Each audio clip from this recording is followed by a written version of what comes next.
firme nas promessas do meu Salvador.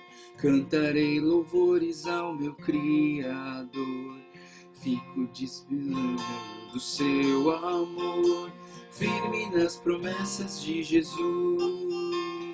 Firme, firme, firme nas promessas de Jesus, meu mestre.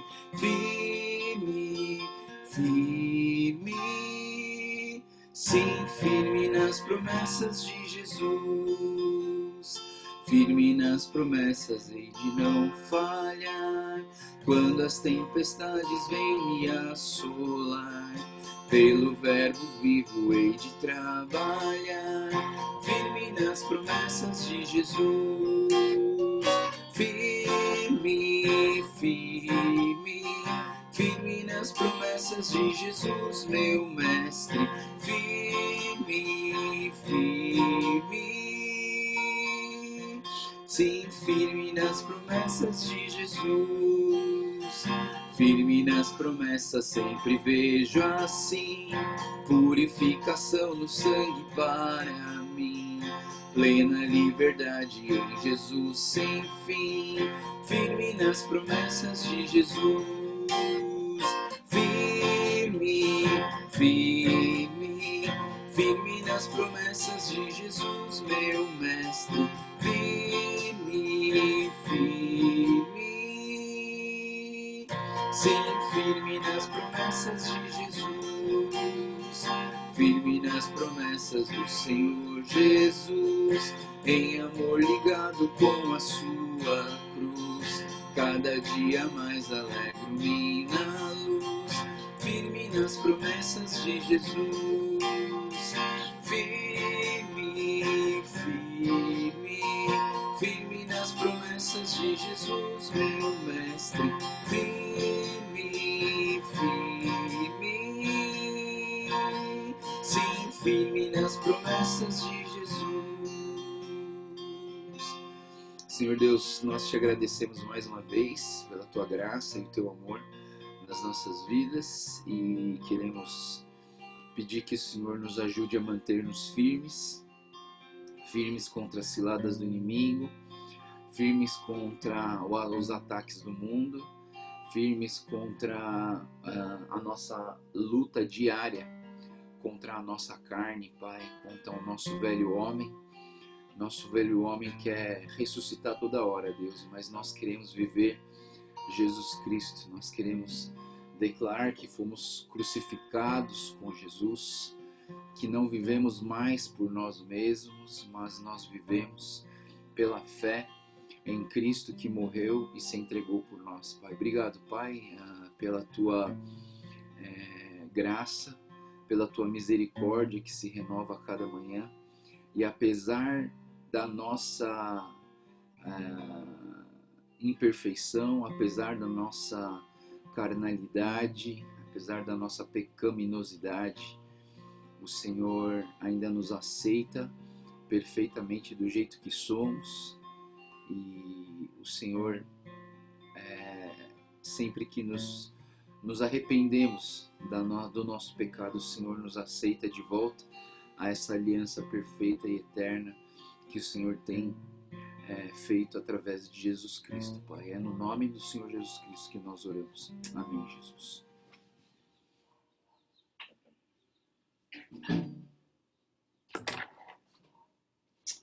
Muito bem.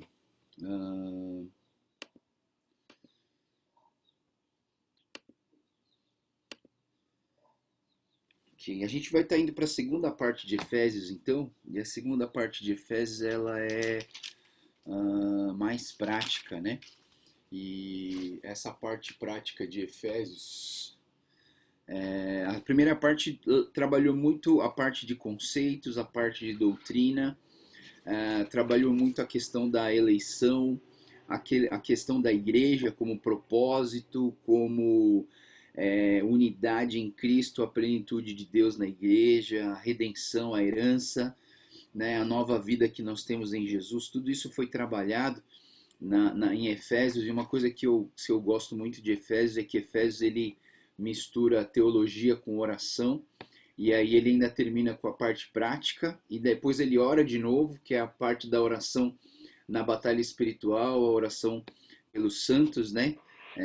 Eu sei que algumas pessoas têm um conhecimento maior sobre essa parte da batalha espiritual, outros têm medo, outros não querem nem chegar perto, mas eu acredito que a batalha espiritual é algo real que a gente precisa viver. Eu acho que existem vários níveis. Eu acho que batalha espiritual é algo que você precisa vivenciar. A gente vivencia isso todos os dias quando nós lutamos contra a nossa carnalidade, contra a nossa imperfeição, contra a nossa contra o mundo, né? Eu acho que é uma batalha que é tão nítida, né? Tão simples de ver que a gente está passando por tudo isso, mas ao mesmo tempo você tem um outro nível de batalha, né? Que é a batalha espiritual, uma batalha contra o inimigo, contra as hostes, os poderes do ar, e o Efésios vai falar um pouco sobre isso, vai trazer a gente dentro desse campo. Mas ele começa então no capítulo 4 falando sobre a questão da unidade do corpo de Cristo, né?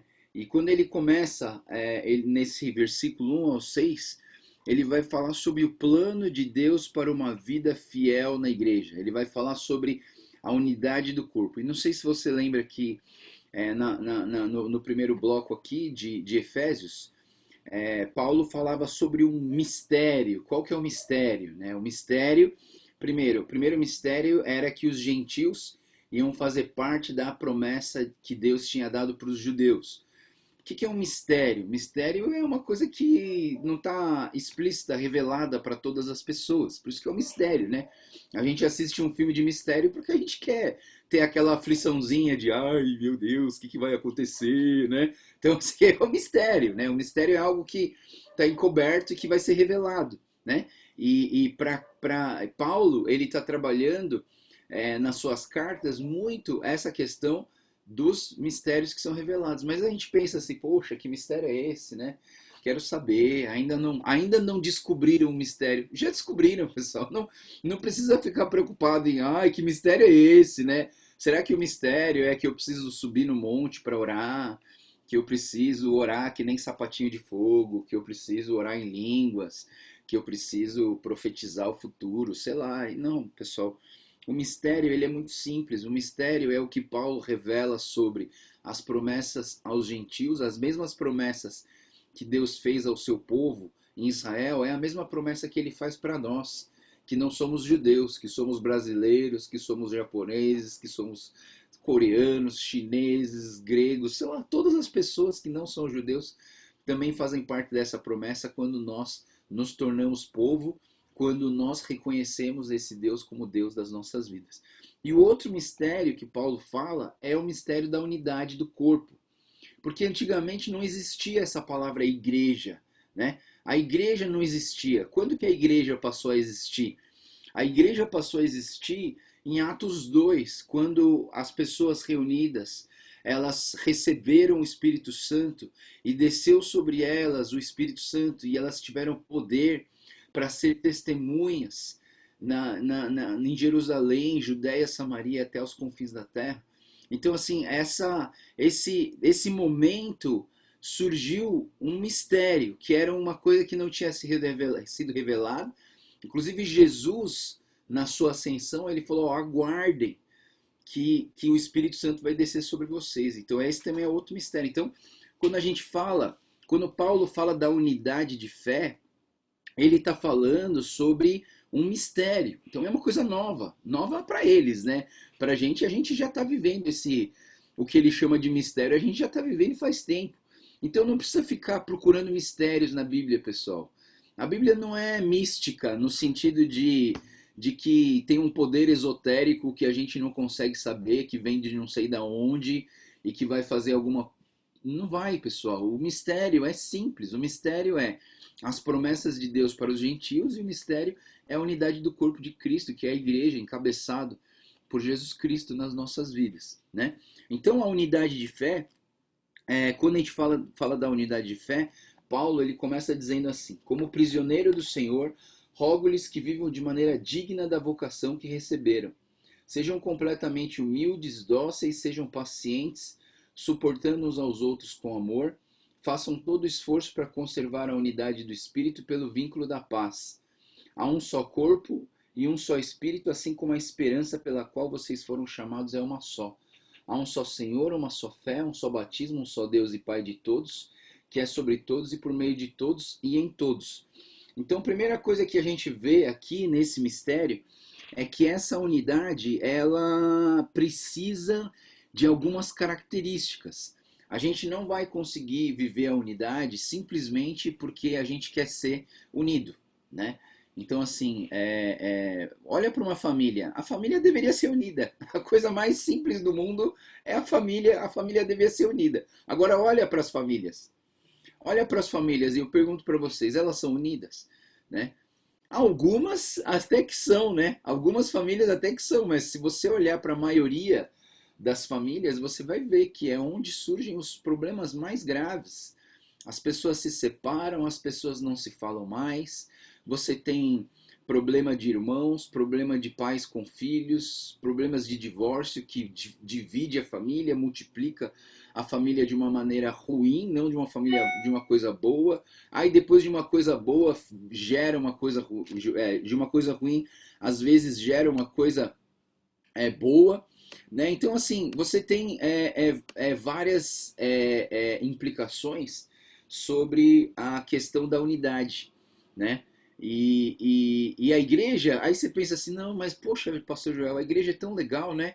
A igreja é tão unida. É claro que é unida, porque a gente se vê uma vez por semana.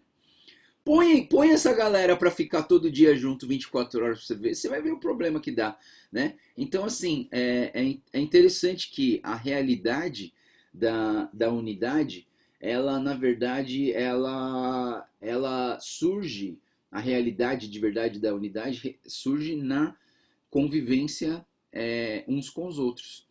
Então, a verdadeira realidade de unidade deveria ser vista dentro da nossa casa.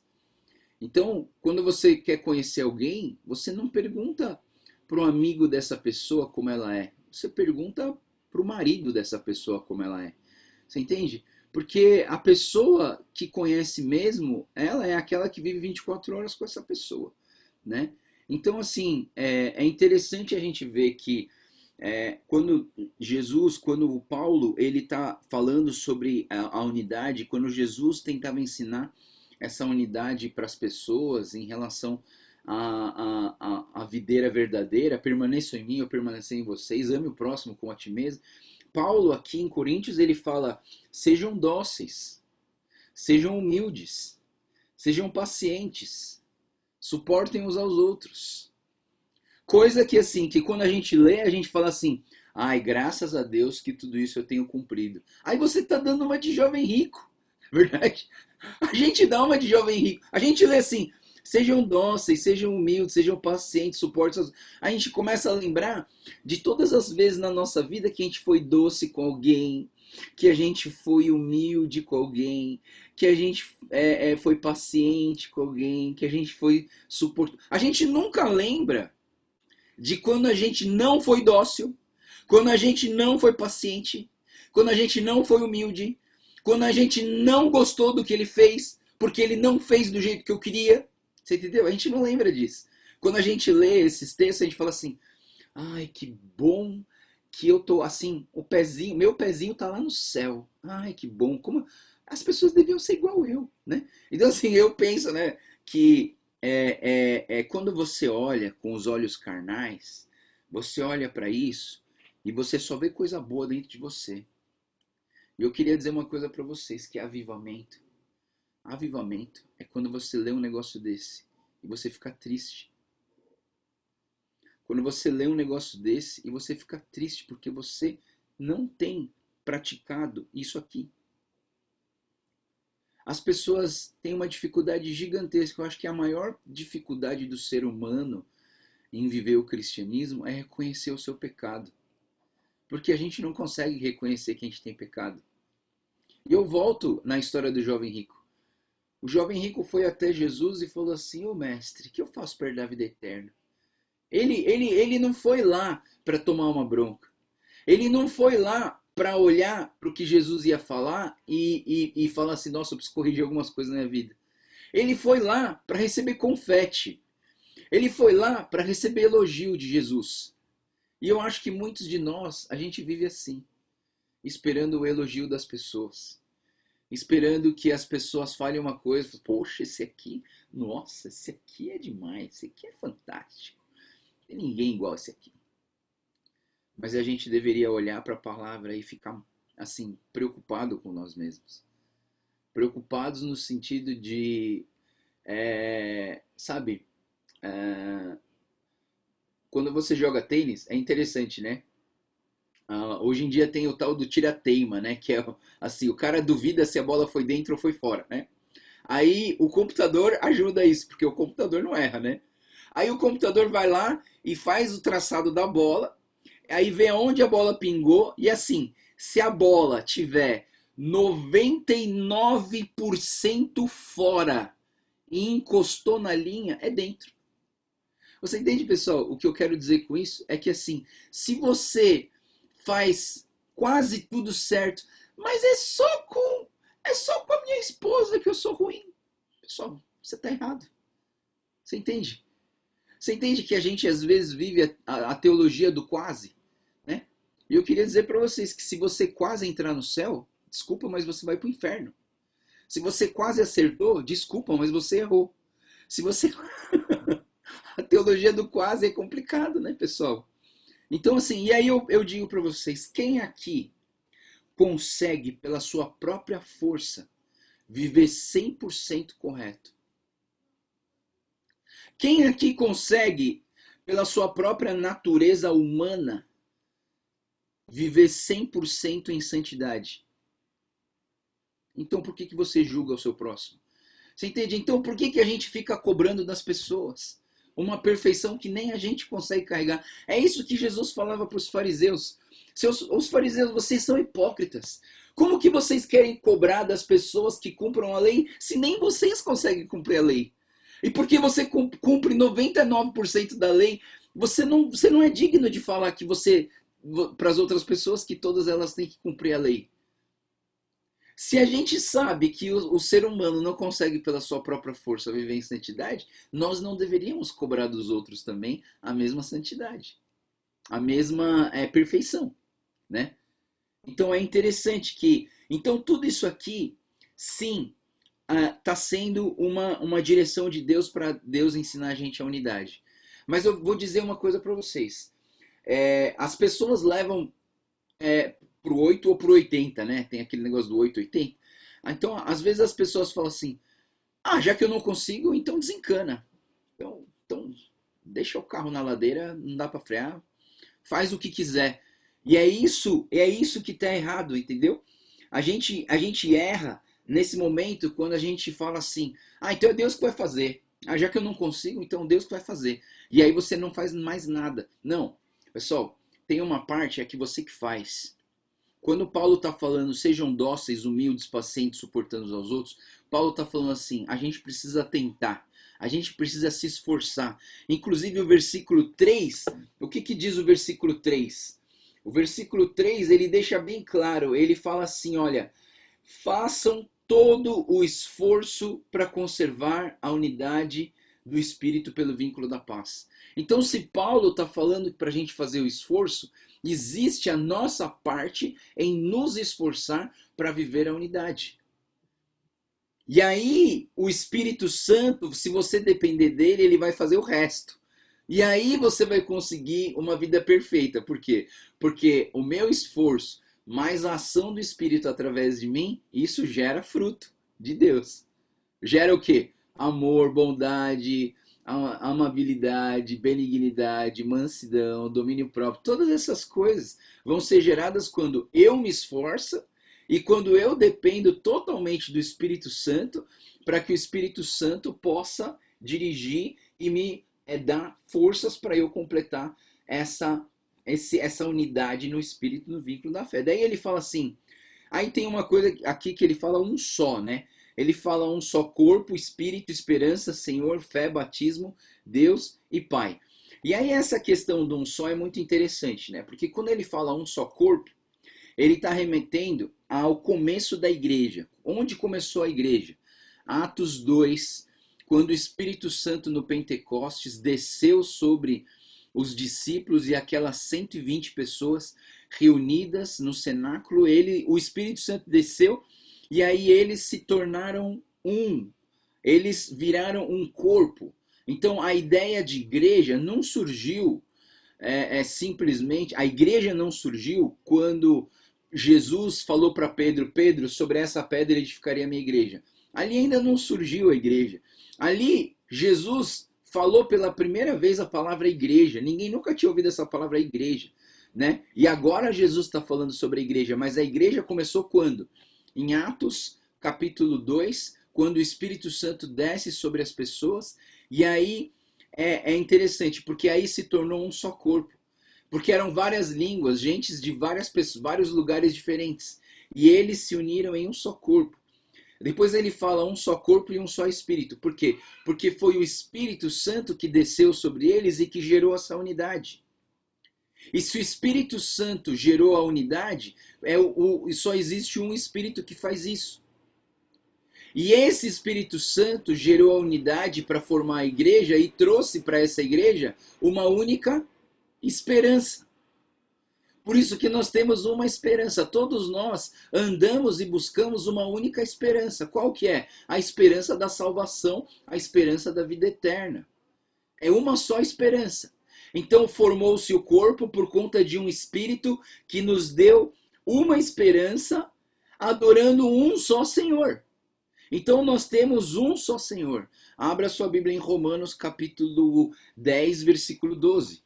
Romanos capítulo 10, versículo 12. Que ele vai dizer o quê? Pois não há distinção entre judeu e grego, uma vez que é o mesmo Senhor de todos, rico para com todos os que invocam. Não há judeu e grego, uma vez que o mesmo é o Senhor de todos. Ou seja, só existe um Senhor. Então, as pessoas foram cheias de um só Espírito para virar um só corpo, para ter uma só esperança, para ter um só Senhor e para viver uma só fé. Nós só temos uma fé. Ah, pastor, mas e aquelas divisões das doutrinas, né?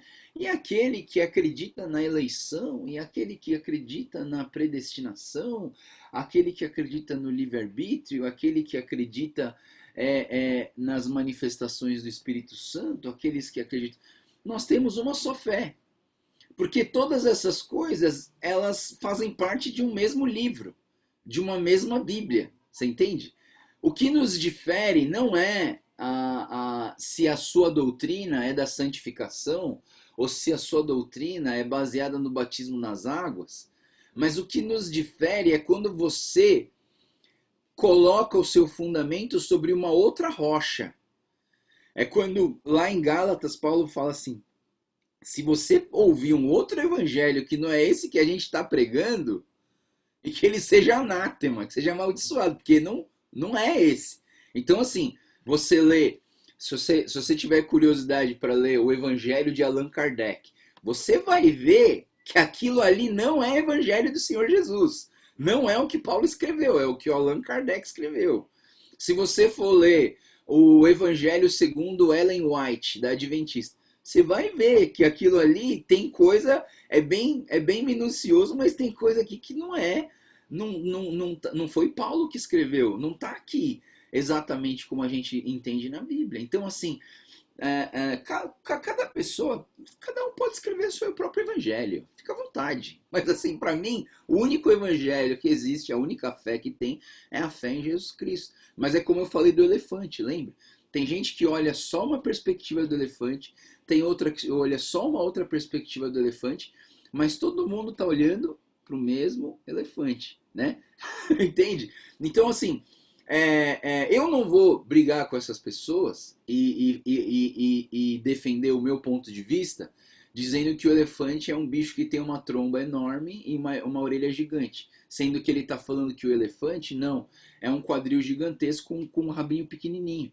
Cada um está olhando o elefante de um ponto de vista, de um ângulo, né?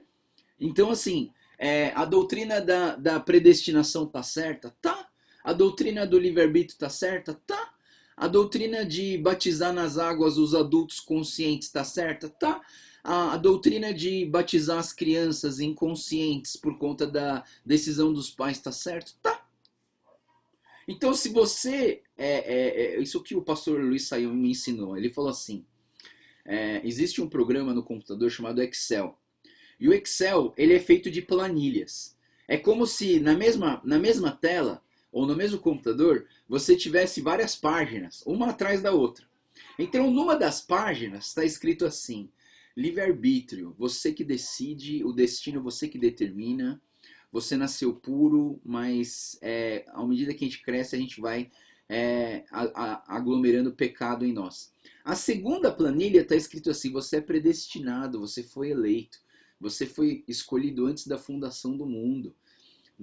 Você não perde a sua salvação, porque a salvação já está determinada para quem vai ser salvo. E aí você fala assim, nossa, todas as planilhas fazem parte do mesmo arquivo.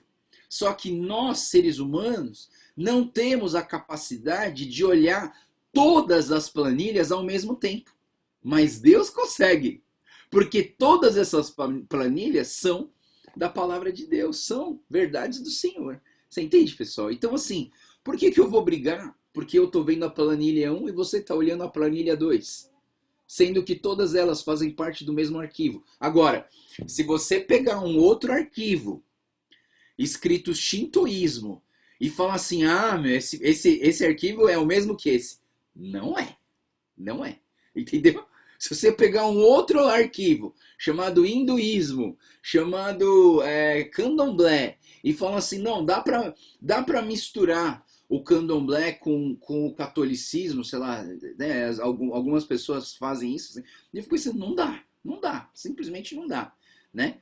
Então, assim, tem coisas que não se misturam, né? Água e óleo, assim, não se mistura, né? Tipo assim, não tem como, né? Você põe um no outro e eles vão se separando. Então, nós precisamos ter essa ideia de um só corpo, um só espírito, uma só esperança, um só Senhor, um só batismo. E esse batismo que está se falando aqui, qual é? É mais provável que esse batismo que está falando aqui é o batismo nas águas. Quantos batismos que a gente lê na Bíblia? A gente lê o batismo nas águas, o batismo no Espírito Santo e o batismo no fogo. Geralmente a gente ouve esses 3 batismos. Pô, pastor, mas se tem 3, por que Paulo está falando só de um? E aí, para mim, é mais um argumento para defender a minha posição, e eu digo isso que é minha posição, de que o batismo com o Espírito Santo é um nome que se dá para a primeira experiência sobrenatural que você tem com o Espírito Santo, de plenitude, de transbordar do Espírito Santo na sua vida, né? Então, assim, algumas pessoas da Bíblia chamaram isso de batismo com o Espírito Santo. Aí a pessoa pergunta para mim assim, Pastor Joel, você já foi batizado no Espírito Santo? Claro, claro que eu já fui. Eu já tive uma experiência sobrenatural de graça, de plenitude de Deus na minha vida, e eu chamo isso de batismo com o Espírito Santo. Eu tive, né? Ah, então você falou em línguas? Não. Aí você está misturando outras coisas, né? Porque a teologia pentecostal, ela que traz essa ideia. Quando você é batizado no Espírito, automaticamente você fala em línguas. Mas, pessoal, falar em línguas não é um dom? Se falar em línguas é um dom, quem distribui esses dons? Não é o Espírito Santo de Deus? Se o Espírito Santo distribui como ele quer, eu vou dizer que automaticamente que eu tenho uma experiência com o Espírito Santo eu tenho que falar em línguas? Não. Você entende? É assim que eu interpreto a coisa, entendeu?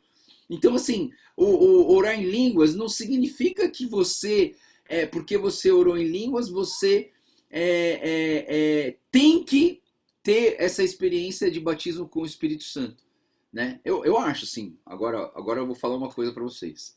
Todo mundo que fala em línguas foi batizado com o Espírito Santo. Nem todo mundo que foi batizado com o Espírito Santo ora em línguas. Olha só essa matemática que eu estou falando, tá, pessoal? Todo mundo que ora em línguas foi batizado com o Espírito Santo, porque recebeu um dom, né? Esse dom das línguas não recebe assim, do nada. Tipo assim, o cara nem é crente, tá andando na rua, pegando ônibus e de repente, pumba, o cara começa a falar em línguas. Não, não, desculpa, mas isso não acontece. Eu acho que você recebe esse dom quando você experimenta a plenitude do Espírito Santo na sua vida. E depois que você experimenta a plenitude do Espírito Santo, se transborda no Espírito Santo, você mergulha no Espírito Santo, ele te dá esse dom. Mas nem todos que já tiveram essa plenitude do Espírito Santo falam em línguas. Você entende? Porque Deus pode ter dado outros dons. Deus pode dar o dom que ele quiser. Aliás, é ele que dá. Não sou eu que determino. Né? Não sou eu não posso orar assim. Deus dá o dom de língua para essa pessoa porque ela precisa desse dom. Quem que determina isso? Sou eu que determino se eu quero que as minhas filhas tenham o dom de línguas? Eu quero, tem que dar a Deus. Eu mando em Deus, por acaso? Eu não mando em Deus. Se a Bíblia fala que ele distribui o dom do jeito que ele quer, então eu não tenho o direito de invadir a posição de Deus e falar para Deus, Deus, tem que dar. E nem de transferir, tá, pessoal? Hoje existe uma linha teológica chamada de transferência de unção. Eu já sou um pouco contra essa ideia de transferência de unção. Eu posso transferir a minha informação, entendeu? A minha informação eu posso. Tudo que eu tenho de informação eu estou entregando para vocês. Eu estou dando para vocês, né? Mas assim, eu não posso transferir a minha unção. Porque quem unge não sou eu.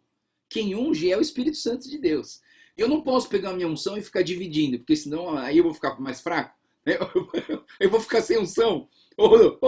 Eu te dei demais, devolve um pouco aí que você pegou demais. Como que você vai fazer isso? Né? Então, assim, eu tenho um pé atrás meio com esse negócio de transferência de unção. Eu posso orar com imposição de mãos para as pessoas receberem a unção que Deus tem para elas? Eu posso. Mas eu não tenho a capacidade de ficar derramando unção nas pessoas. Quem unge é Deus. Né? Então, eu penso nesse sentido. Então, um só batismo, um só Deus e Pai, nós temos que entender essa dinâmica. Aí depois, essa é a quarta parte daquele esboço que eu falei para vocês. No sábado a gente viu até a terceira parte. A quarta parte é essa que eu falei agora, do plano de Deus para a unidade do corpo de Cristo. A quinta parte do esboço de Efésios começa do versículo 7 até o 16, que fala que o Filho de Deus concede dons à igreja. E aí, já que a gente está falando de dons, a Bíblia já vai direto para falar sobre dons. E do versículo 7 diz assim: cada um de nós foi concedida a graça conforme a medida repartida por Cristo. Por isso é que foi dito, quando ele subiu em triunfo às alturas, levou cativo muitos prisioneiros e deu dons aos homens. Deixa eu parar por aqui um pouquinho. E aí ele fala no versículo 9, o que significa ele subiu, senão também que ele havia descido às profundezas da terra? Então, a ideia aqui, esse texto que Paulo está citando, ele vem do Salmo 68, quando Davi venceu uma guerra e trouxe cativo com eles as pessoas que que viviam sob o domínio daquele rei ruim, tá? Então vamos pensar assim, né? Davi, ele é de Israel, e aí ele estava recebendo ataques e estava conquistando algumas terras. E aí chegou numa terra onde o rei era muito ruim, fazia mal para as pessoas.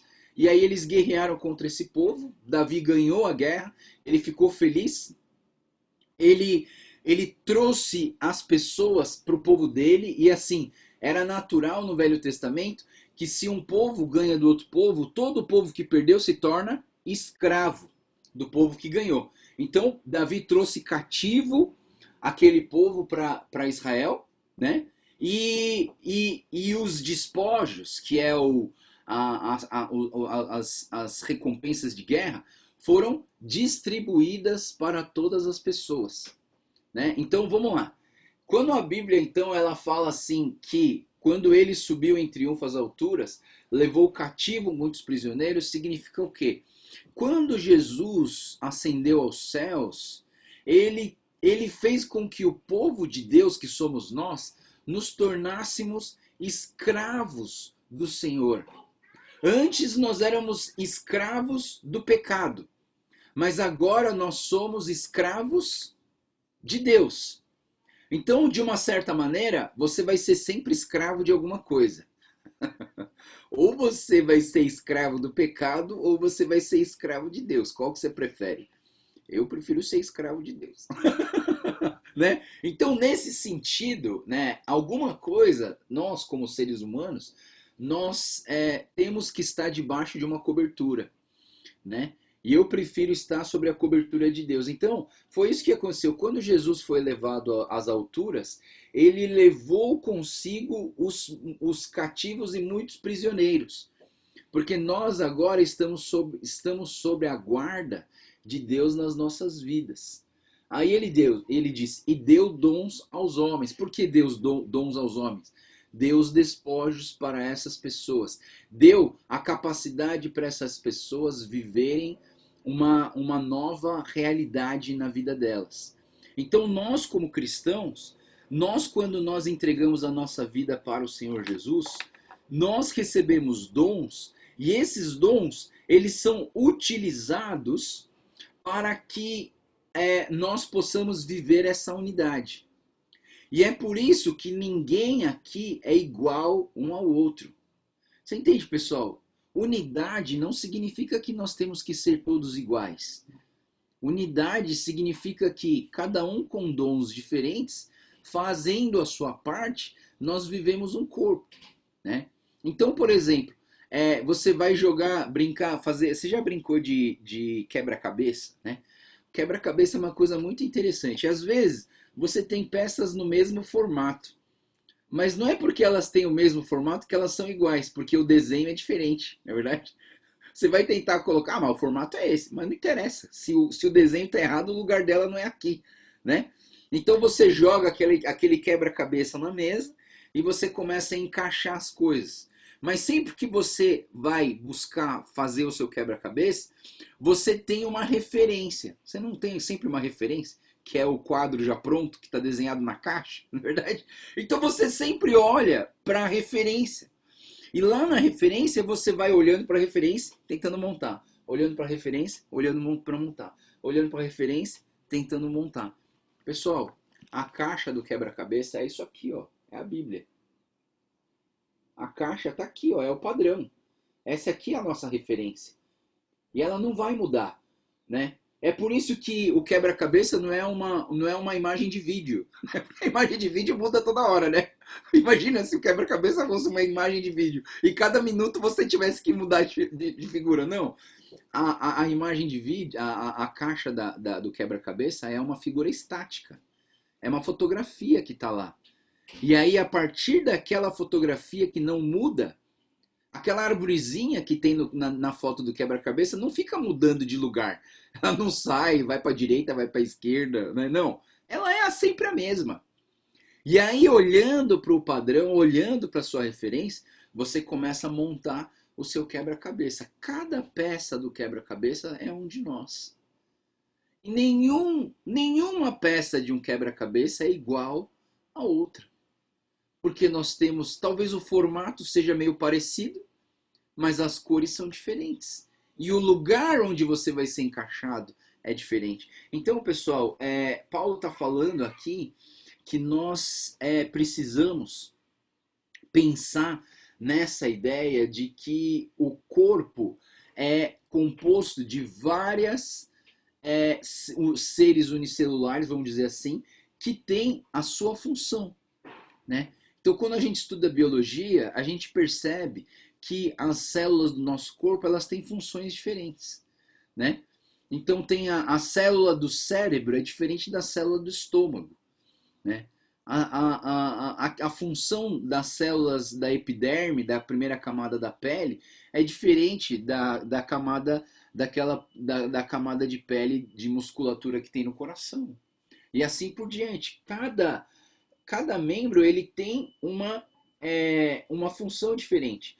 E aí o versículo 11 ele vai dizer o seguinte, ele vai falar o seguinte, ele vai falar sobre esses dons. Ele designou alguns para apóstolos, outros para profetas, outros para evangelistas e outros para pastores e mestres, com o fim de preparar os santos para a obra do ministério. Então, esses dons aqui, ó, os apóstolos, os profetas, os evangelistas, os pastores e os mestres, ou tem gente que junta pastores e mestres em uma coisa só, né? Mas assim, eu prefiro deixar separado. Eu acho que tem dom para todo mundo aqui, né? Mas assim, eu entendo que esses dons que a gente está falando aqui não são dons generalizados, mas são dons das pessoas que servem na obra de formação da igreja, na formação da igreja. Você entende? Então aqui não tá, Paulo não está falando aqui sobre o dom de misericórdia, o dom de hospitalidade, né, dom de línguas, dom de, né? Então ele está falando sobre dons que fazem parte de ministérios. Então o que é um ministério? Ministério é um lugar de trabalho, é um lugar para fazer alguma coisa crescer, funcionar, né? Então o governo ele é cheio de ministérios para quê? Para você dividir o trabalho, para todas as coisas funcionarem perfeitamente umas com as outras. Então, para nós, é terrível quando um ministro briga com outro, não é verdade? Porque a gente vê que não está tendo unidade. E quando um ministro briga com o presidente? Então, assim, você vê que todas essas coisas, elas enfraquecem, né? Então, o ideal é que tudo esteja conectado. Então, pessoal, não pensa que o apóstolo é melhor que o evangelista é melhor do que o profeta e que o profeta é melhor do que o mestre. Você entende? Não existe, não deveria existir uma questão de valores, sendo que um precisa do outro. Um precisa do outro. Não tem como o pastor viver sem o apóstolo. Não tem como o profeta viver sem o evangelista. Então, assim, deixa eu definir um pouquinho cada uma dessas partes, desses dons, né? O apostolado, então, ele tem a ver com a questão do envio, né? O apostolado, eu enxergo assim, como existem pessoas da nossa igreja que servem fora da igreja. Você entende, pessoal? Elas são membros da igreja, mas elas servem fora da igreja. Tem outros ministérios, tem outros projetos que elas estão ativamente servindo ao Senhor e sendo bênção para o reino de Deus. E eu acredito que existem esses apóstolos. Os apóstolos, para mim, têm a ver com a obra missionária. Sabe, pessoal, o dia que a gente tiver um missionário na nossa igreja e a gente enviar esse missionário para um campo missionário, ele vai continuar sendo na nossa igreja, mas ele é um cara que tem o dom do apostolado. Ele foi enviado. Ele foi enviado para plantar uma igreja, ele foi enviado para fortalecer uma igreja, ele foi enviado para pregar num acampamento, ele foi enviado para fazer uma viagem missionária, ele foi enviado para alcançar os povos da Ilha Marajó, ele foi enviado para ir para o Amazonas servir ao Senhor como dentista, entendeu? O apóstolo é um missionário, é aquele que é enviado. A segunda palavra, o segundo são os profetas. E eu quero fazer uma coisa com vocês aqui, e eu vou falar uma coisa que eu acredito e que eu, como pastor dessa igreja, quero deixar isso bem claro. Profeta não é vidente do futuro. Pessoal, presta atenção no que eu estou falando. Profeta não é bruxa com bola de cristal para saber o que vai acontecer no seu amanhã. Não, não. Profeta não é vidente. Profeta não é bruxa com bola de cristal para saber o que vai acontecer amanhã, não. O que é um profeta, pessoal? Profeta é aquele que tem a palavra de Deus, tem o conhecimento da palavra de Deus e faz o bom uso dessa palavra de Deus. E dentro dessa comunicação que Deus tem com essa pessoa que a gente chama de profeta, ele pode trazer palavras específicas para cada um de nós. Mas todas elas precisam ser baseadas aonde? Na Bíblia, na referência. Um profeta que fala um negócio que não tem pé nem cabeça, ele tá falando da carne. Mas estão chamando ele de profeta. Ah, pastor, mas chamaram ele de profeta. Então, se chamaram ele de profeta, é profeta. Não. Você tem... Pessoal, presta atenção que eu vou falar agora também em relação a esses dons. Existe a função e existe o título. Tá, pessoal? São duas coisas diferentes. Mas, geralmente, elas estão ligadas. Mas, por exemplo, deixa eu falar, por exemplo, dos pastores. Existem pastores que não têm título de pastor, mas que cuida das pessoas. Não é cuidar da sua casa, não é cuidar da sua família, não é cuidar só de quem você ama. cuidar das pessoas mesmo, cuidar de quem não é da sua casa, cuidar de pessoas que sofrem, cuidar daqueles que estão passando por dificuldade, cuidar daqueles que estão parecendo que estão indo para o mau caminho, cuidar daqueles que não conheço, mas eu quero cuidar, você entendeu? A função pastoral, ela não necessita de títulos. Se você recebe esse dom pastoral de Deus, sua função é cuidar das pessoas. É amar as pessoas, acompanhar as pessoas, alertar as pessoas, ajudar as pessoas a andar no caminho certo. Agora, tem os que têm o título. E tem pessoas que têm a função de pastor e que têm o título. Tudo bem. Agora, o problema é quando o cara tem o título e não exerce a função de pastor. Aí para mim, que é o problema. Aí que é o problema. Então, por exemplo, vou dizer uma coisa para vocês. Existem algumas grandes igrejas que falam assim: eu sou pastor administrativo e trabalho só na secretaria. Para mim isso é um absurdo, pessoal. Para mim é um absurdo. Você ordenar um pastor para trabalhar na secretaria e ficar cuidando de papelada e de negócio de terreno e de pagar funcionário. Não, pessoal, eu acho que o pastor, o pastor ele tem que exercer o cuidado dos membros, a capacitação dos membros. Você entende? Não estou falando que a secretaria não é importante, tá, pessoal? Não estou falando que a secretaria não é importante. Estou falando de funções. Nem todo mundo vai trabalhar na secretaria e nem todo mundo vai ter o título de pastor. Mas, como eu falei, cada pecinha do quebra-cabeça tem o seu lugar certo. E às vezes, eu penso assim, né? Às vezes a gente quer ser uma pecinha mais importante do que eu deveria ser. Aí você fala assim, nossa, eu fui feito para pregar em palcos de multidões. Acho tão engraçado isso, pessoal, né? E se Deus não falou isso pra você, cara?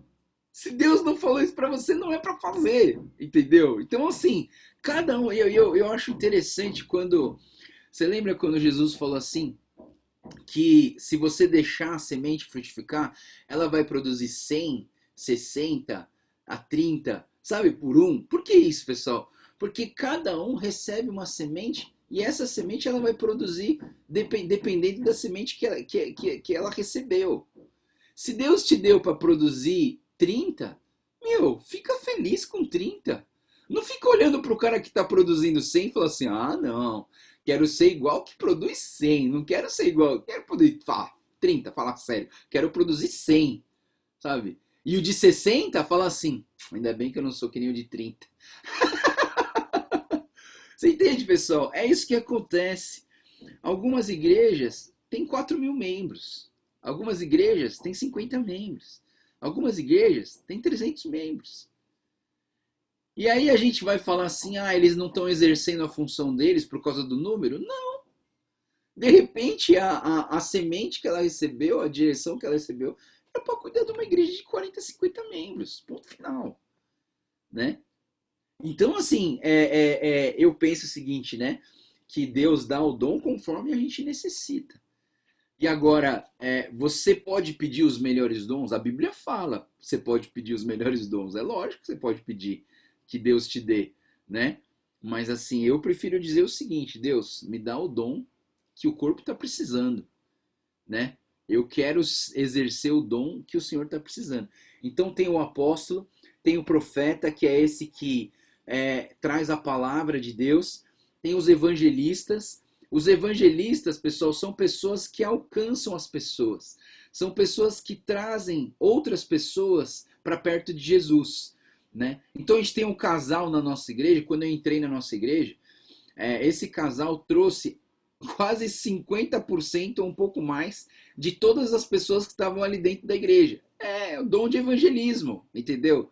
É nítido o dom de evangelismo que traz as pessoas para o evangelho.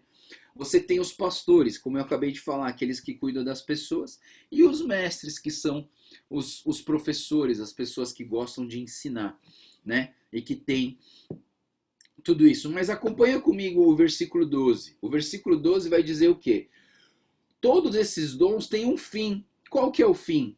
O fim é preparar os santos para a obra no ministério, para que o corpo de Cristo seja edificado, até que alcancemos a unidade da fé no conhecimento do Filho de Deus e cheguemos à maturidade atingindo a medida da plenitude de Cristo.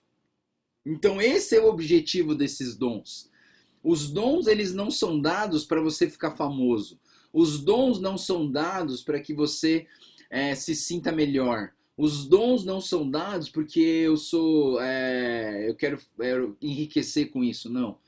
Teve um cara lá em Atos, lembra que o Simão Mágico, se eu não me engano, ele viu o Paulo orando em posição de mãos e as pessoas recebendo o Espírito Santo, e ele foi comprar o dom. Ele falou assim, quanto que custa aí o dom? Eu queria comprar isso aí que eu também queria ter, né? Tomou uma bronca gigantesca, né? Tomou uma bronca gigantesca, porque essa coisa não compra, não é para fazer dinheiro.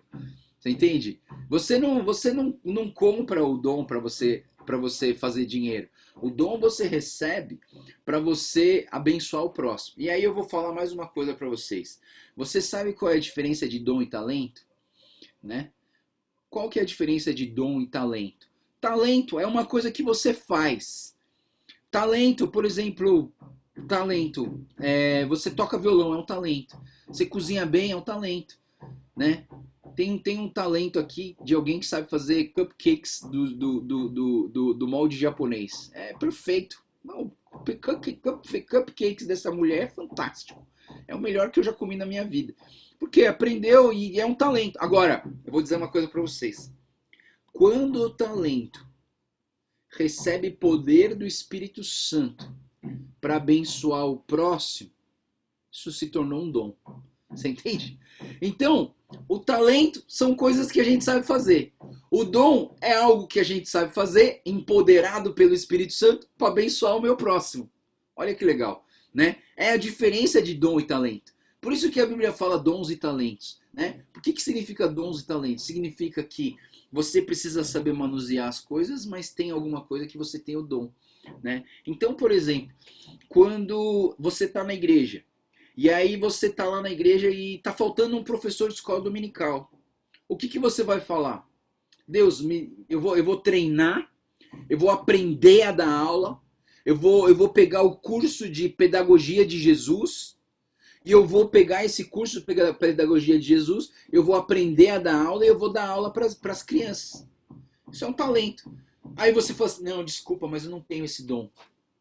E aí, pessoal, a gente está falando da unidade do corpo. Sabe, pessoal, é diferente quando você é de uma igreja gigante, uma igreja de 1000 membros, e quando você é de uma igreja de 40 membros.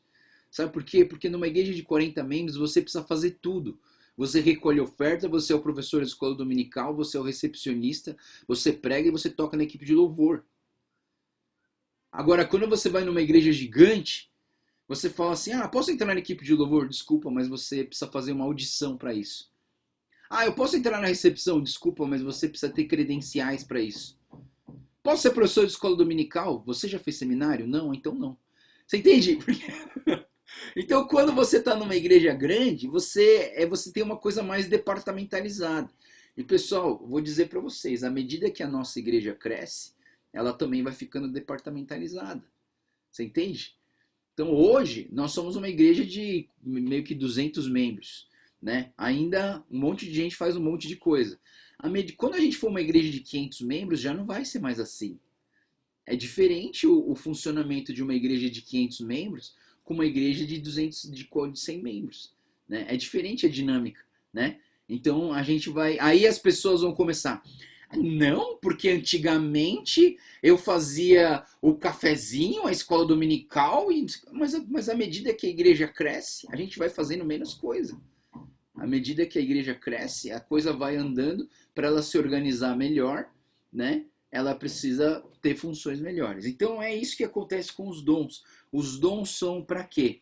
Para preparar os santos. Os dons são para quê? Para ajudar as pessoas a atingir a maturidade, atingir o que o Paulo chama de plenitude de Cristo. O que é a plenitude de Cristo, pessoal? É sermos iguais a Jesus. Nós não somos, presta atenção no que eu vou falar agora, pessoal. Nós não somos chamados para ser Deus. Não. Nós somos chamados para ser a semelhança de Deus. Isso tem uma diferença muito grande. Você não é chamado para ser Deus. Você é chamado para ser a semelhança de Deus. Isso nos ajuda e nos conforta muito. Por quê? Porque às vezes, dentro do nosso perfeccionismo, a gente está buscando ser Deus. Mas eu quero dizer para vocês que você não foi feito para ser Deus. Deus é um só, né? Você foi feito para ser a semelhança de Deus. E isso nos conforta. Você fala assim, ufa, ainda bem, porque na minha imperfeição eu tô tão longe de ser Deus que assim, nunca vou chegar lá. Graças a Deus que você percebeu isso. Por quê? Porque Deus não chamou você para ser Deus. Deus chamou você para ser a semelhança de Deus. Então eu gosto muito de um movimento aí de jovens chamado Jesus Copy, que é o quê? O cara tá fazendo de tudo para que as pessoas possam parecer com Jesus Cristo. Para que as pessoas sejam o que o capítulo 5 vai dizer. Paulo diz no capítulo 5 o seguinte, ele fala, sede, pois, imitadores de Deus. E é isso que Deus quer. Deus não quer que você seja Deus. Deus quer que você seja imitador de Deus. Né? Isso nos conforta.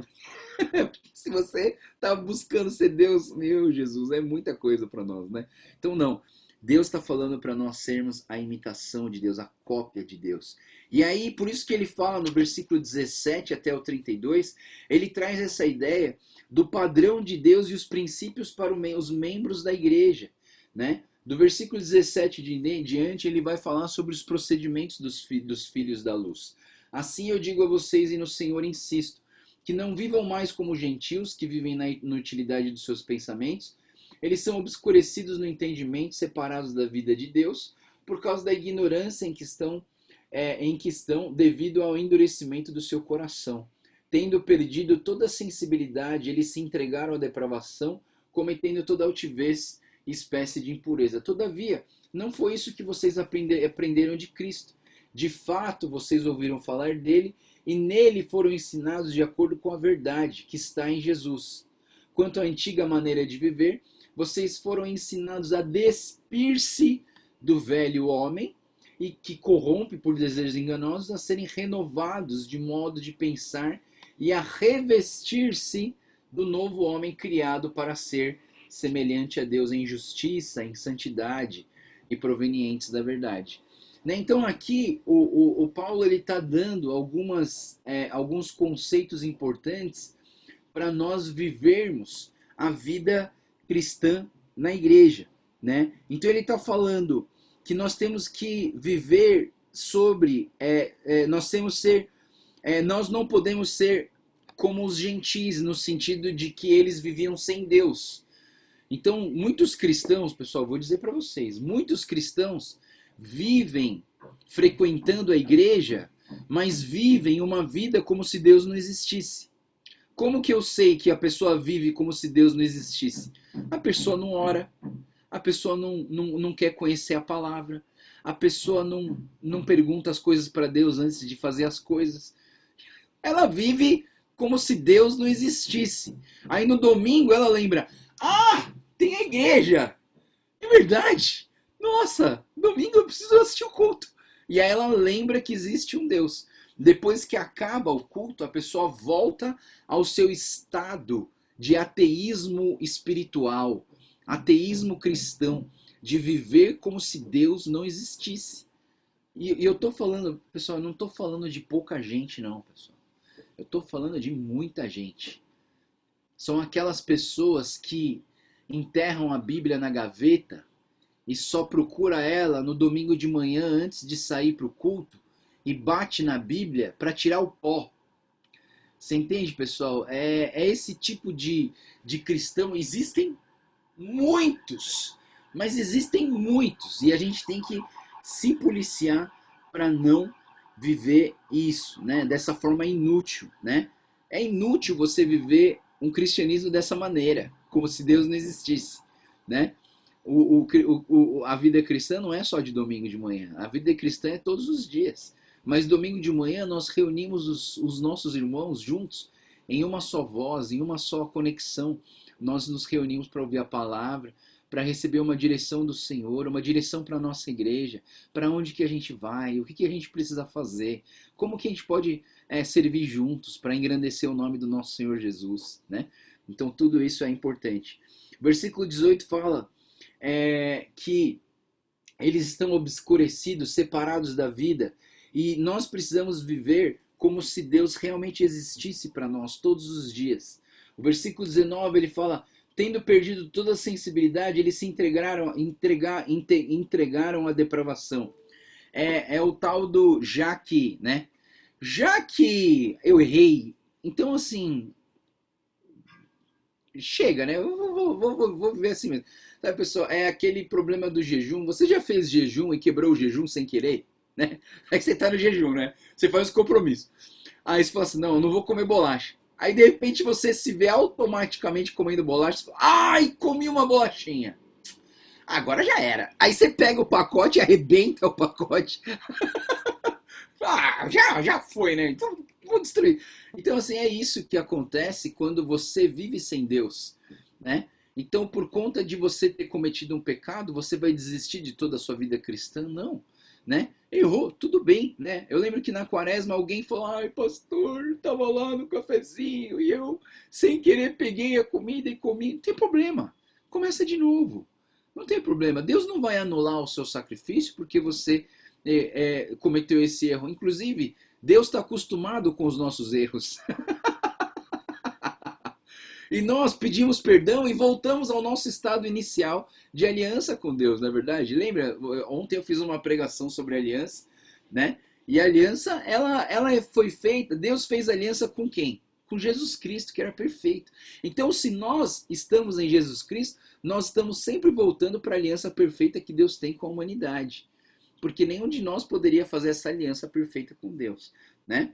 Então, beleza. Então, assim, nós não podemos descambar e deixar o pecado rolar solto nas nossas vidas. Nós temos que manter a nossa mente cativa em Cristo Jesus. Nesse sentido de sermos escravos voluntários de Deus. Falar, Deus, eu quero me manter preso no Senhor.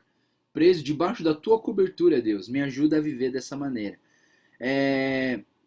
Versículo 22, ele fala para nós nos tirarmos a roupa do velho homem, né, pessoal? E realmente, a roupa é aquilo que aparece, né, pessoal? Quando a gente olha para alguém, muitas vezes a gente olha para a roupa. Olha, ixi, essa aqui se veste relaxadamente. Ah, essa aqui se veste bem, né? Então, assim, a gente olha para a roupa e a gente meio que define muita coisa de alguém quando a gente olha para a roupa, não é verdade? Né? A gente olha para a roupa, ixi, essa aqui é perua, né? Já viu? Ixi, esse aqui, né? Mas tem gente que fala, esse aqui, né? Tá usando aquela camiseta da eleição onde a Dilma era o candidato, né? Você fala, meu Deus do céu, né? As camisetas toda furada, né? Então, assim, de uma certa forma, a roupa, ela é o quê? Ela mostra para as pessoas o que a gente acredita. Tem gente que não se preocupa com a roupa e tem gente que se preocupa demais com a roupa. Mas o que Jesus está falando aqui, pessoal? Aquilo que você faz, as pessoas estão vendo. E aquilo que você faz reflete quem você é. Então nós temos que fazer bem aquilo que as pessoas estão vendo, né? E assim, quando a gente faz bem aquilo que as pessoas estão vendo, isso é bênção para as pessoas e também Jesus fica alegre com essa atitude de... Aí ele fala no versículo 23, renove a sua mente, versículo 24, vista-se do novo. E aí eu digo mais uma vez, o que é revestir-se do novo? É viver Jesus Cristo no nosso mundo. É você ser cópia de Jesus aqui na Terra. Né? Depois ele fala, versículo 5, 25, 26, 27, 28, sobre 3 coisas que nós precisamos mudar na nossa vida. Em relação à mentira, em relação à ira, em relação ao furto, né? Ah, pastor, mas eu não roubo nada, né? Aí eu lembrei, sabe o que eu lembrei? Quando eu estava pensando nesse versículo e refletindo nesse versículo, eu lembrei de um teatro chamado Ladrão da Alegria. Já ouviu falar no teatro da Ladrão da Alegria? Deve ter na internet, se você botar no YouTube e falar, põe assim, teatro Ladrões da Alegria. Na verdade, o ladrão da alegria não é uma pessoa que rouba algo material, mas é algo que joga um balde de água fria tão grande nas pessoas que rouba a alegria que as pessoas têm. E eu fiquei pensando comigo mesmo, né? Pensei, nossa, tem gente que rouba a minha alegria, né? Tem gente que fala coisas pra você que é aquelas flechinhas, né? Dos dardos inflamados do inimigo que atacam você e que roubam a tua alegria. Cuidado com isso também, porque às vezes as suas palavras podem roubar a alegria das pessoas, né? Então, às vezes, você tem uma coisa para falar, mas você não fala para não roubar a alegria da pessoa, né? Você se contém. Por quê? Eu vou dizer uma coisa para vocês. Falar a coisa certa na hora errada, da maneira errada, você errou. Você errou. Falar a coisa certa, na hora certa, é assim que a gente acerta, entendeu? Então, assim, agora, você tem dois lados da flecha, né? Da flecha inflamada, né? Você tem o lado de você falar com agressividade, mas você tem o outro lado também, de transformar uma palavra em uma flecha, entendeu? Por quê? Por uma interpretação errada. Você interpretou a palavra errada e aquilo não tinha intenção nenhuma de machucar, mas por causa da sua interpretação, aquilo te machucou. Então a culpa não é do outro, a culpa é tua, de ter interpretado errado, né? Se você interpretou errado, você transformou uma bênção em uma flecha de um inimigo que atacou seu coração. Por quê? Falha de interpretação. Isso acontece muito entre nós, pessoal. É assim que a gente briga com as pessoas, com o marido, mulher. É a falha de interpretação. É a falha de você não ver o rosto da pessoa quando você lê a mensagem no WhatsApp, não é verdade? Eu já vi tanta briga acontecer no WhatsApp, porque, mas ela falou assim, mas ele falou daquele jeito, e ele, como que ele pode falar desse jeito comigo? Mas você não viu a expressão facial da pessoa? E aí começa a dar esse problema. Isso chama o quê? Falha de comunicação. Se nós interpretássemos da maneira certa, a gente podia ir muito melhor nas nossas vidas. Do versículo 8 ao 14, calma aí, nós estamos no capítulo 14 ainda. Capítulo 5 vai entrar os padrões, é a 7ª parte do livro, os padrões de Deus para a fidelidade na igreja. E aí ele vai falar aqui sobre que nós somos chamados para ser semelhança de Deus, versículos 6 e 7. Tomar cuidado, eu já acabei de falar sobre as palavras agressivas, né? Versículos 6 e 7, é interessante a gente olhar por versículos 6 e 7 do capítulo 5, que ele diz assim, 6 e 7, ninguém os engane com palavras tolas, pois é por causa delas que a ira de Deus vem sobre os que vivem na desobediência. Portanto, não participem com eles dessas coisas. Ou seja, quando alguém trazer uma palavra agressiva para você, não retribua com 10 palavras agressivas contra essa pessoa. Entendeu? Porque senão você está participando das mesmas besteiras que as pessoas falaram para você, né? Então temos que tomar cuidado com essa questão, né?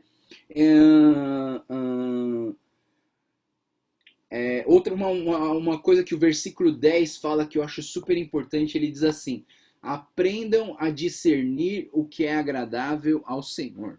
Isso é muito importante, né, pessoal? E como que a gente vai aprender a discernir o que é agradável ao Senhor? Conhecimento da palavra e relacionamento com o Espírito Santo. Não tem outra maneira de você aprender isso, né? Você não vai olhar só para uma pessoa que tem esse discernimento e ficar falando, vou ser igual a ele. Não. Você tem que ter conhecimento da palavra e você tem que ter relacionamento com o Espírito Santo. Porque o Espírito Santo vai te avisando, pessoal. O Espírito Santo vai falando para você o que é certo do que é errado. Versículo 15 a 18, 8 a 14 vai falar sobre viver na luz, né? Vai falar sobre os frutos da luz. E eu ressalto aqui o versículo 14, que diz assim, desperta, ó tu que dormes, levanta-te dentre os mortos, e Cristo resplandecerá sobre vocês. E esse versículo tem 3 verbos. Isso aqui é uma pregação de mais de 1 hora, pessoal, para falar só desse versículo. Desperta, levanta e resplandece. São 3 verbos que a gente precisa refletir nas nossas vidas. Por que eu preciso despertar? Por que eu preciso levantar? E por que eu preciso resplandecer? Tudo isso tem a ver com o nosso encontro com o Senhor Jesus, com a nossa vida ativa em Jesus e também com o nosso testemunho para com as pessoas, para que as pessoas conheçam o Senhor Jesus. Do versículo 15 em diante, ele vai falar sobre a vida em comunidade, né? E que é um dos mistérios que a gente tem, que é viver nessa comunidade de Deus. E ele fala assim, versículo 15 fala: tenham cuidado com a maneira que vocês vivem. Então a maneira que a gente vive, a gente tem que tomar cuidado, né? Tem que tomar cuidado com as nossas palavras, tem que tomar cuidado com os nossos valores, tem que tomar cuidado naquilo que a gente investe, tem que tomar cuidado com aquilo que a gente olha, principalmente, né? Hoje, ainda mais que a gente está preso na internet, a chance de ficar olhando besteira é muito grande, né? Então tomem cuidado com a maneira que vocês vivem, né? Que não sejam como insensatos, mas como sábios. Versículo 16. Aproveite ao máximo cada oportunidade, porque os dias são maus, né? E eu queria dizer para vocês, aproveite a oportunidade de descansar. Aproveite a oportunidade de comer. Aproveite a oportunidade de estudar a palavra. Aproveite a oportunidade de pregar o evangelho para as pessoas.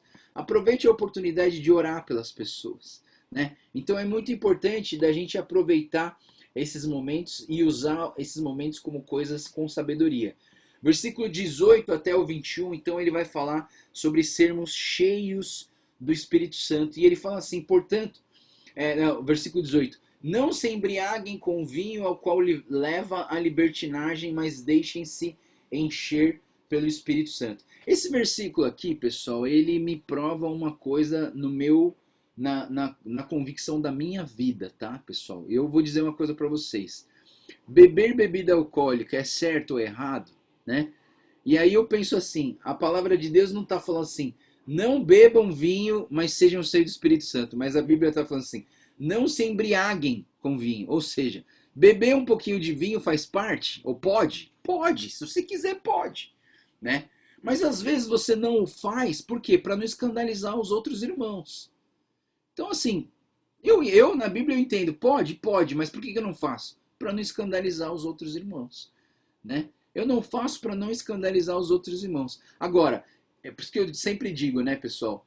Eu não tenho nada contra a bebida alcoólica, mas eu tenho tudo contra quem fica bêbado.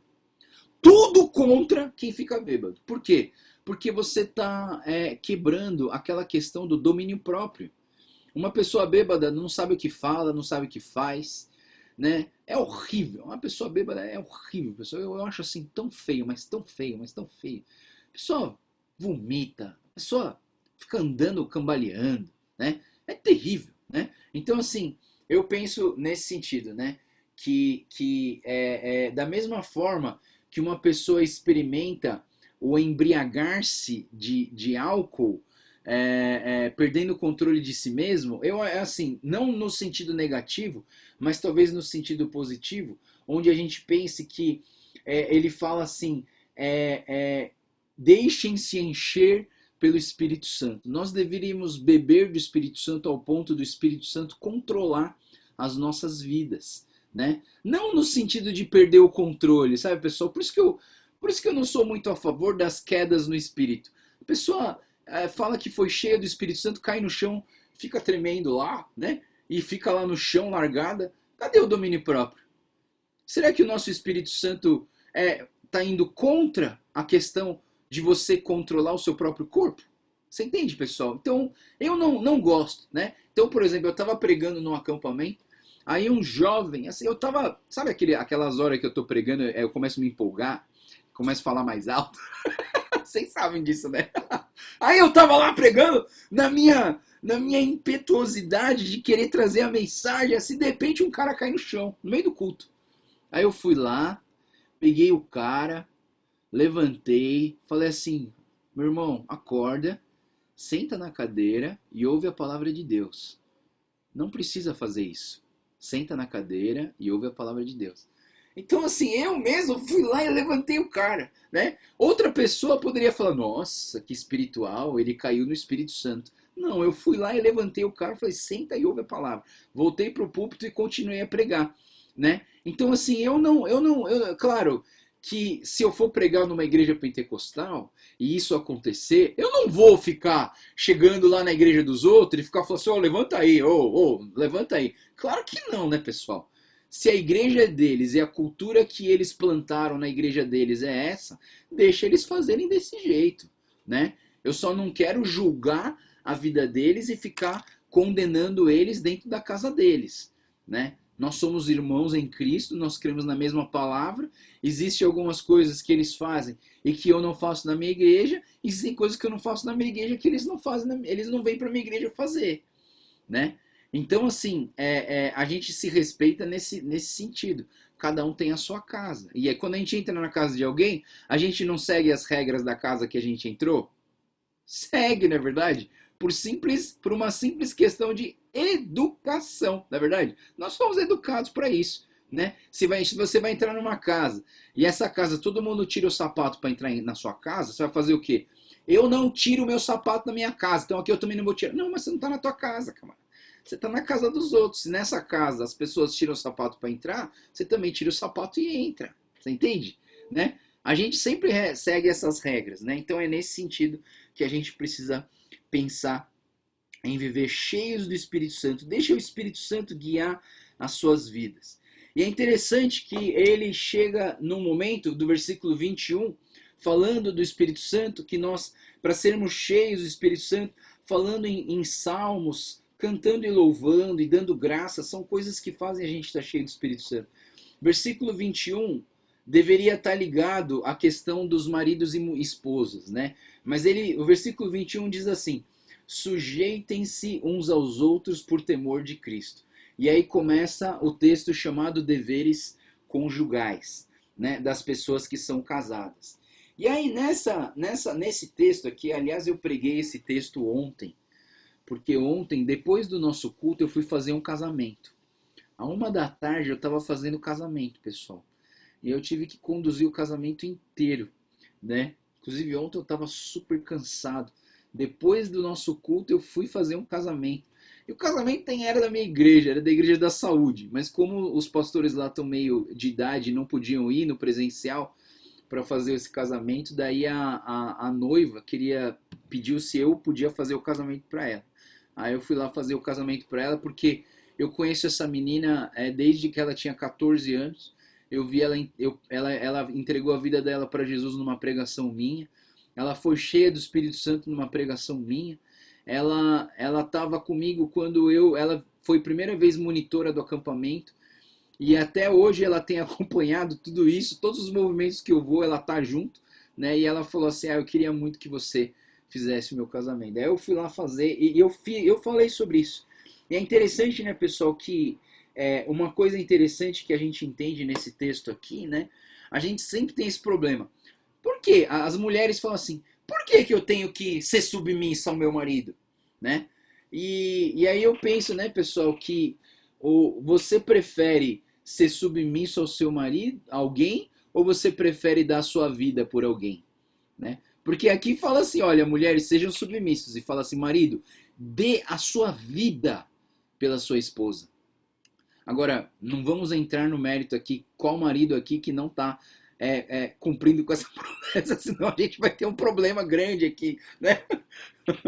Mas eu penso, né, pessoal, que na verdade, quando a Bíblia fala sejam submissos aos seus maridos, na verdade, a mesma palavra tá vindo para os maridos e falando sejam submissos às suas esposas. E da mesma maneira que a palavra diz, maridos, deem a sua vida pelas esposas, acho que essa palavra também é para as esposas, deem a sua vida pelo seu marido.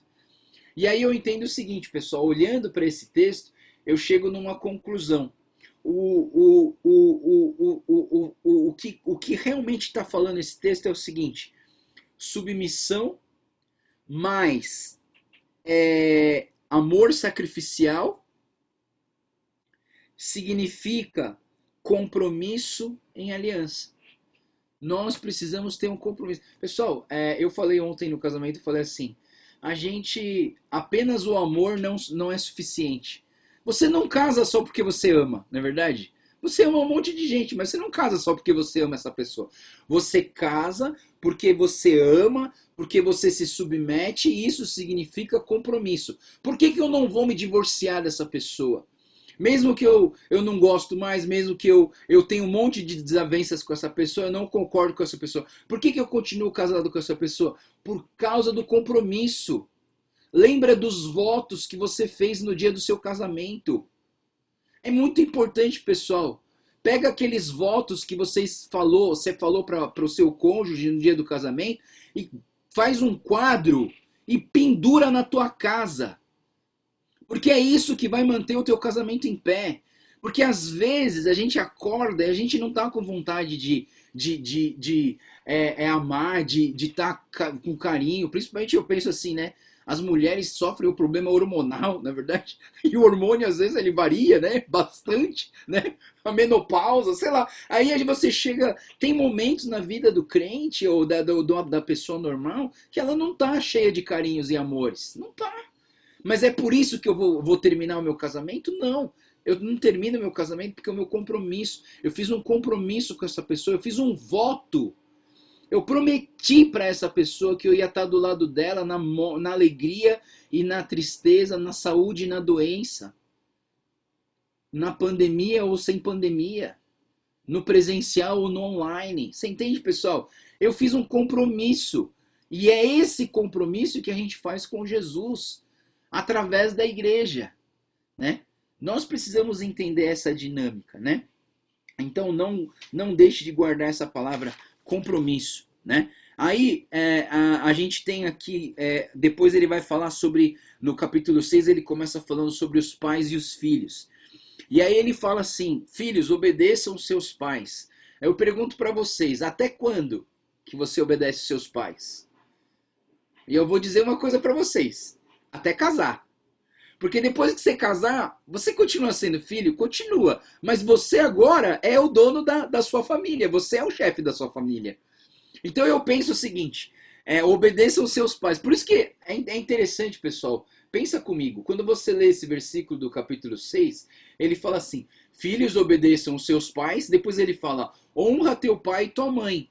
São duas coisas diferentes. A obedecer aos seus pais tem um limite. Até quando? Até eu casar. Quando eu casar, eu vou ser o chefe da minha casa. Agora ele fala, honra o teu pai e tua mãe. Honrar o teu pai e tua mãe é para sempre. Eu preciso respeitar os meus pais. Eu preciso honrar os meus pais. Eu preciso guardar o nome dos meus pais. Eu preciso valorizar os meus pais. Eu preciso cuidar dos meus pais. Eu preciso tratar eles com carinho, com os meus pais. Eu preciso amar os meus pais. Eu não posso difamar os meus pais. Eu não posso falar mal dos meus pais. Não posso. Porque eu preciso honrar. Mas até onde você obedece? Até você casar. Então, por exemplo, vou dar um exemplo prático aqui, né? Deixa eu ver se minha sogra tá aqui. Não, minha sogra não tá aqui hoje. Ah, minha sogra tá aqui, né? Então, assim, se ela estiver ouvindo, mas eu vou dar um exemplo. Eu falo para todo mundo, por que eu não vou falar, né? Então, por exemplo, lá na casa da Débora tinha um problema, porque o meu sogro não gosta de calça rasgada. Sabe aquele jeans rasgadinho no joelho, né? E ele não gosta, ele acha que aquilo ali não é de Deus, né? Mas aí um dia eu tive que chegar e falar assim, não, eu não tenho problema nenhum com isso, Débora, você pode usar. Ah, não, mas meu pai não gosta. Mas não tem problema, agora o chefe da casa sou eu. Então você pode usar essa calça, porque é coisa de jovem, você é jovem, né? Fica à vontade. Aí, o mais engraçado foi isso, né, pessoal? Aí um dia eu comprei uma calça rasgada pra mim. Ela falou, não, você não pode usar. Eu falei, como assim? Eu briguei por causa de você para você poder usar e agora que eu tenho uma, você não quer deixar eu usar? Então eu sou proibido de usar. E aí as minhas filhas também falam, não, pai, não cai bem para você não. Então deixa essa calça. Aí eu não posso usar a calça rasgada porque as minhas filhas não querem. Mas eu cheguei a conversar, eu falei assim, não, eu falei com meu sogro, eu falei, eu não tenho problema com a calça rasgada. Então, se a minha esposa quer usar, ela vai usar. Claro, se ela for na sua casa, quando ela for na sua casa, ela não vai usar. por honra e respeito à sua pessoa. Mas fora da sua casa ela vai usar. E ponto final. Ponto final. Você entende? Eu penso dessa maneira, eu acho que isso é certo, dessa maneira. Entendeu? Então, assim, a gente obedece até quando? Até a gente casar. Mas a gente honra e respeita os nossos pais sempre. Não pode perder isso. Agora tem uma outra frase dos pais que eu acho interessante da gente conversar. Ele diz assim: pais, não irritem os seus filhos, antes criem segundo a instrução e o conselho do Senhor. E essa frase de não irritem os seus filhos sempre foi uma incógnita na minha vida, né? Porque às vezes você tá com seus filhinhos pequenos assim, aí você provoca eles, né? Provoca, tá fazendo isso, não sei o que, né? E aí, pessoal, não é isso que a palavra está dizendo. Quando a palavra diz não irritem os seus filhos, sabe o que o comentarista diz aqui, o MacArthur, ele diz assim: toda vez que você cria o seu filho com rigidez, com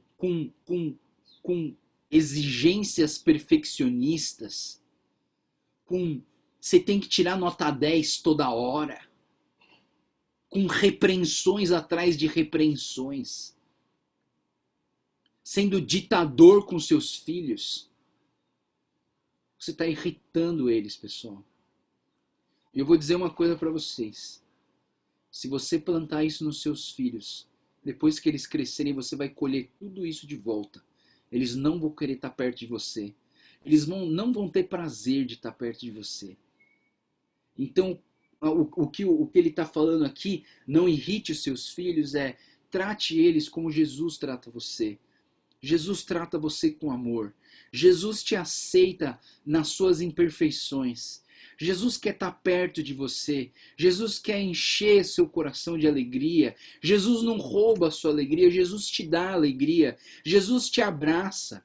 Jesus te ama. Jesus quer sair para andar de bicicleta com você. Jesus quer pescar com você. Jesus quer ir para o mercado com você. Jesus quer fazer compras com você. Jesus quer estar sempre do seu lado. Jesus quer dar alegria na sua vida. Jesus quer curar as suas feridas e não gerar mais feridas na sua vida. É isso que significa, pais, não irritem os seus filhos. Porque eu vou dizer para vocês, muitas vezes quando a gente faz isso, a gente está criando monstros. Porque lá na frente, eles vão replicar tudo isso para as pessoas. Eu não estou falando que você também, não, então não tenha mais zelo por, tipo, faz o que você quiser, né? O que você quiser eu vou te dar. Não é isso. Não é libertinagem. É criar conforme o amor e o carinho que Deus tem feito pelas nossas vidas. Isso é muito importante, né? Por isso que a Bíblia fala, esse versículo ele separa, né? Ele fala essa ideia: não irritem os seus filhos, antes criem segundo a instrução e o conselho do Senhor. O conselho do Senhor não é os 10 mandamentos, tá, pessoal? Os 10 mandamentos, eles revelam o pecado para as nossas vidas. Lembra que eu falei? A lei revela o pecado. A lei não cura o pecado. A lei revela o pecado, a lei não cura o pecado. E você, com seus filhos, você precisa trabalhar um sistema de cura. Então, ontem eu estava ouvindo uma palestra do Subirá, né? E ele falou o seguinte: quando Jesus veio, ele trouxe uma nova lei. Aquela lei do Velho Testamento terminou, ela teve a sua utilidade, né? Não vamos jogar fora, ela teve a sua utilidade. Mas agora eu estou trazendo uma nova lei, um novo mandamento vos dou. Ame o seu próximo como a ti mesmo. Se você gosta das coisas para você, goste dessas coisas para os outros e principalmente com os seus filhos. Depois, no versículo 5 em diante, ele vai falar sobre a questão dos servos e os senhores, que é a questão de trabalho, talvez como que a gente trata os empregados e os patrões da nossa vida, como que a gente precisa trabalhar com isso. E é interessante, né, pessoal? Depois que Paulo fala sobre relacionamento de marido e mulher, relacionamento de pais e filhos, relacionamento no trabalho, ele vai falar sobre o quê? Batalha espiritual. Ou seja, tudo isso faz parte da batalha espiritual diária que a gente tem em Cristo Jesus, né? Então o versículo 10 a 13, ele vai dizer o quê? Finalmente, Fortaleçam-se no Senhor e no seu forte poder. Vistam toda a armadura de Deus para poderem ficar firmes contra as ciladas do diabo, pois a nossa luta não é contra seres humanos, mas contra poderes e autoridades, contra os dominadores desse mundo de trevas, contra forças espirituais no mal nas regiões celestiais. Por isso, vistam toda a armadura de Deus para que possam resistir o dia mau e permanecer inabaláveis depois de terem feito tudo isso. Então, assim, depois que ele fala de relacionamento de marido e mulher, relacionamento de pais e filhos, relacionamento no trabalho, ele vai falar sobre os principados e potestades que atacam as nossas vidas. Aonde que eles atacam, pessoal? No nosso relacionamento conjugal, no nosso relacionamento com os filhos, no nosso relacionamento no trabalho e no ministério. Não é interessante, pessoal, que dentro de tudo isso, Paulo chega e fala assim, fortaleçam-se no Senhor e no seu poder. E como que você vai se fortalecer? Estudando a palavra, se fortalecendo no Senhor. Mas os que esperam no Senhor renovam as suas forças, voam como águias, correm e não se cansam, andam e não se fatigam. A palavra de Deus é clara, é Isaías 40:31, se eu não me engano, mas assim, a palavra de Deus fala aonde você vai encontrar essa força. Você vai encontrar essa força em Deus. Quem não precisa da força de Deus? Nós precisamos da força de Deus. Então, entre nessa. E para resumir, que a gente já está com o tempo avançado, ele vai falar sobre as 6 peças da armadura. Né? Quais são as 6 peças da armadura? Né? Então ele fala, cingindo com a verdade, vestindo a couraça da justiça, os pés calçados com a prontidão do evangelho da paz, o escudo da fé,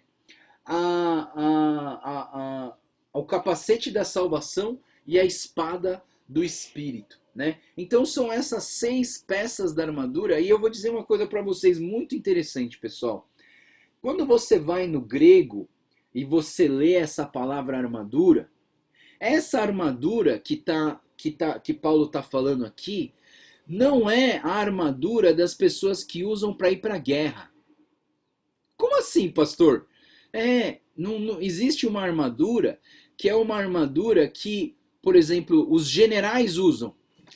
Os generais usam aquela armadura para mostrar a sua autoridade, para mostrar que eles têm essa armadura, é uma armadura que demonstra que posição que ele tem.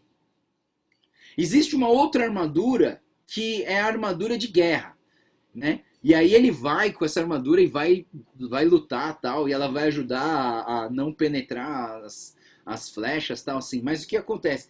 Essa armadura que está falando aqui é uma armadura que revela a sua posição dentro desse mundo que nós vivemos. Então Cristo tem que ser a nossa armadura. A armadura que, aonde eu for com essa armadura, as pessoas vão olhar e falar assim, esse é cristão mesmo. Esse aí pertence ao Senhor Jesus. Por causa que aquela armadura, quando as pessoas olham para aquela armadura, falam, esse aqui é o general, certeza. Você entende? E essa armadura é uma armadura que a gente precisa entender que nós precisamos vestir ela todos os dias. É que nem o crachá de identificação, sabe quando você vai num acampamento, numa conferência e você usa um crachá de identificação? É para as pessoas saberem quem você é. Essa armadura aqui é para a gente saber quem nós somos. Se nós temos a salvação, se nós temos o evangelho, se nós temos a justiça de Deus, se nós temos a verdade, se nós temos fé, se nós temos a palavra de Deus. Esses 6 características da armadura nos fazem entender que nós nos posicionamos como alguém que pertence ao exército de Deus. Mas eu quero dizer uma coisa legal para vocês também, né? Principalmente contra as setas inflamadas do inimigo. Eu falei para vocês que algumas palavras nos machucam, né? E essas palavras que nos machucam, elas são como flechas inflamadas do inimigo. E eu queria dizer para vocês, se você não tiver fé, o escudo, né, suficientemente forte para não aceitar essas mentiras do diabo, essas flechas vão penetrar em você. Então alguém fala para você assim: ah, você não presta, você é preguiçoso, você não vai dar em nada. Aí você ouve um negócio desse, você pode fazer duas coisas, pessoal. Uma, você pode deixar isso penetrar no seu coração. E aquilo é inflamado, né? Inflamado do quê? Aquele fogo da ponta da serra vai queimar tudo, vai acabar com tudo. Ou você pode usar a armadura de Deus. E quando alguém vem com essa palavra, você é preguiçoso, você não presta, você não vai dar em nada. Essa flecha bate no meu escudo e cai. E você só faz assim, ó. Não me atingiu. Por quê? Porque as verdades do Senhor falam mais altos do que as mentiras do diabo sobre a minha vida. Pessoal, viva dessa maneira. Viva dessa maneira. Né? Não deixe as flechas inflamadas do inimigo entrarem no seu coração. E depois do versículo 18, então ele fala sobre a oração. Olha lá, de novo. O Efésios está fazendo oração, doutrina, doutrina prática, prática, oração. Sempre ele está colocando oração. Orem no Espírito em todas as ocasiões, com toda oração e súplica. Tendo em mente, estejam atentos e perseverem na oração por todos os santos. E orem também por mim. E aí tem as saudações finais.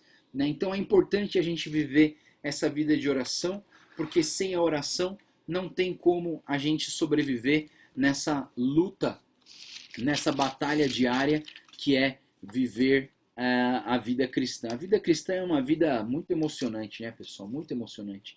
Porque a gente tem que realmente sair vitorioso, porque nós já somos mais que vencedores, que a gente possa viver dessa maneira. Amém? Vamos orar? Senhor Deus, muito obrigado, Pai, pela Tua palavra, muito obrigado pelo livro de Efésios. Obrigado, Pai, que esse livro é tão rico, tão encorajador, tão fortalecedor nas nossas vidas, que nos dá esse encorajamento para viver de uma maneira que agrada ao Senhor. Pai, obrigado, Deus, pela Tua presença, pelo Teu amor em nós, e pedimos, Deus, que o Senhor fale aos nossos corações a cada dia, Senhor, e nos ajude nessa semana, que nós vamos fazer uma maratona de Efésios até Tessalonicenses, e pedimos, Deus, que o Senhor esteja nos ajudando a cada dia a nos alargar, a nos esticar, a nos fortalecer para que possamos aprender mais e mais sobre a Tua graça e o Teu amor. Oramos tudo isso, te pedimos e agradecemos em nome do Senhor Jesus. Amém. Amém, pessoal. Desculpa, passei 9 minutos aí da devocional. Então amanhã de manhã a gente se vê de novo para a gente poder continuar essa maratona dessa semana, tá? Não é sempre não, é umas 2, 3 vezes por ano. Tá bom? Deus abençoe, pessoal. A gente se vê amanhã então, tá bom? Tchau, pessoal.